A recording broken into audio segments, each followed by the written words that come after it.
Assalaamu calaykum waraxmatullaahi wabarakaatuhu. Mar kale Part 2 waxaan uga hadli doonaa hadduu la yiraahdo computer hardware. Waxaan aad iyo aad uga hadli doonaa qeybaha gudaha ah sida hadduu la yiraahdo RAM iyo waxa la yiraahdo noocyada RAM-ka, waxa la yiraahdo RAM iyo ROM, DDR2, DDR3 iyo DDR4. sidoo kale waxaan ka hadli doonaa CPU oo loo yaqaano processor iyo hadduu la yiraahdo qeybo ka mid ah CPU insha Allah. Muhiimadda ugu weyn ee qeybtan aan u duubay waxay tahay in lagu fahmo hordhaca iyo shaqada RAM iyo CPU. RAM waxaa loo soo gaabiyaa Random Access Memory. RAM waa xusuus ku meel gaar ah ama memory ku meel gaar ah. Wuxuu shaqaynayaa kaliya inta kombiyuutarka uu daaran yahay, balse haddii kombiyuutarka uu damo, shaqadii wuu joojinayaa. Sidoo kalena dhammaan xogta ku jirtay way tirmaysaa. Haddii kombiyuutarka aad damisid oo aad soo daartid, wax xog ah kuma kaydsanaan doonaan. Xogta RAM-ka ku jirta waa xogta uu u baahan yahay isla waqtigaas processor-ka. RAM waxaa loo qaybiyaa laba qayb oo waaweyn sida SDRAM iyo DRAM. Loo soo kala gaabiyo static RAM iyo dynamic RAM. SDRAM wuxuu adeegsadaa transistor si uu xogta u kaydiyo, halka DRAM uu adeegsado capacitor si uu xogta u kaydiyo.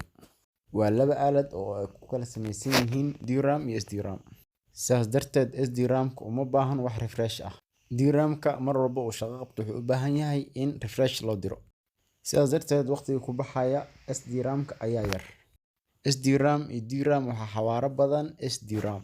Sababtoo ah DRAM wuxuu qaadanayaa waqti badan si uu refresh isku diro. Sidaas darteed DRAM-ka wuxuu ka xawaaro yar yahay SDRAM-ka. Waxaa jiro static iyo dynamic badan sida diskayaal. Waxaa jiro qalab badan oo tiknoolajiyada kuwaas oo ku samaysan static iyo dynamic sida noocyada diskaha SSD iyo HDD. RAM-ka wuxuu u kala baxaa noocyo badan sida DDR1, DDR2 iyo DDR3, DDR4 iyo hadda oo uu soo baxay DDR5. DDR waxaa loo soo gaabiyaa double data rate. Waxay ku kala duwan yihiin marka.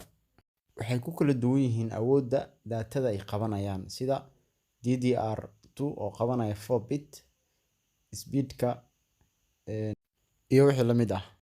RAM waa storage ku meel gaar ah, wuxuuna ku shaqeeyaa kombiyuutarka inuu xogta u kala gudbiyo, tan uu u gudbiyo CPU si uu soo xalliyo. ROM waa read only memory, waa permanent storage xogaha ku kaydsan. Wuu kaydinayaa xitaa hadduu kombiyuutarka damo. Kuwa xawaaro badan yahay halka ROM-ka uu xawaarihiis yar yahay. Aaladda RAM markii la geliyo booskiisa uu ku leeyahay motherboard-ka, waxaa noo yaala desktop iyo laptop motherboard. CPU Central Processing Unit wax loo yaqaano processor. Waxaa kaloo loo yaqaanaa the brain of computer ama maskaxda kombiyuutarka. Waa halka kombiyuutarka xisaabaadka dhammaan howlaha adag u dhufo ka jar sida wuxuu u qaybsamaa laba qaybood sida control unit iyo arithmetic logic unit. Control unit waa qaybta xogta marka hore soo qabanaysa. Arithmetic logic unit-kana waa qaybta xisaabaadka waxyaabaha loo yaqaano logic gateska and iyo or iyo xisaabaadkaas dhan lagu dhammaan marka CPU wuxuu u qaybsamaa labadaas qaybood control unit iyo arithmetic logic unit. Sidoo kale luqadda halkan laga yaqaan waxaa loo yaqaanaa binary ama number system sida binary, decimal, octal iyo wixii lamid ah. CPU waa aalad casri ah taasoo maanta ay ku shaqeeyaan kombiyuutarada la yiraahdo digital computer systemska.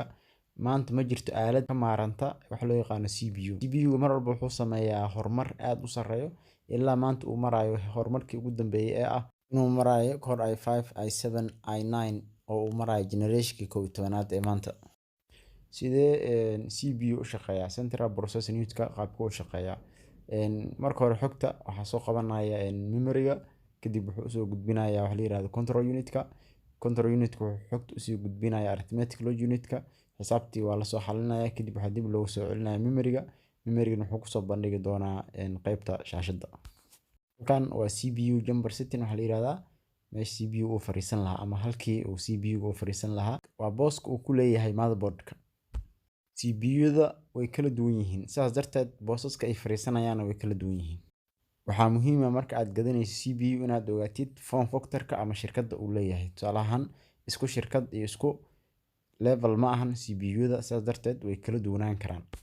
Mar walbaba nooca kombiyuutarkaaga uu noqonayo motherboard-kiisa, RAM-kiisa iyo CPU-giisa waxaa ku xukumaya nooca computer case-kaaga ama kombiyuutarkaaga ama nooca kombiyuutarkaaga uu yahay. Insha Allah waxaan soo gudbin doonaa part 3. La socod wanaagsan.